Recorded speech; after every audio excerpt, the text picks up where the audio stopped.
Casting sugar ले लो या आप खुद उसको ग्राइंड कर लो, ठीक है। और ये है बटर मिल्क जिसमें हमने अभी विनेगर नहीं डाला। 1 टीस्पून विनेगर जाएगा, फिर बटर मिल्क बन जाएगा।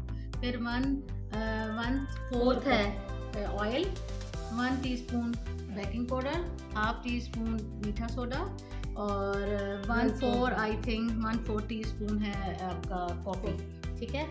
इसमें विनेगर, अब हमारे पास स्पून नहीं है, 1 मिनट, स्पून है ना, ऐसे ही ये थोड़ा डालें अंदाजे से, बस। ये 1 टीस्पून विनेगर और ये बटर मिल्क बन गया।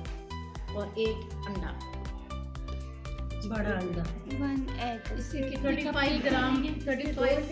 इसमें छोटे छोटे जो कपकेक्स होते हैं वो 8 बन जाते हैं, बड़े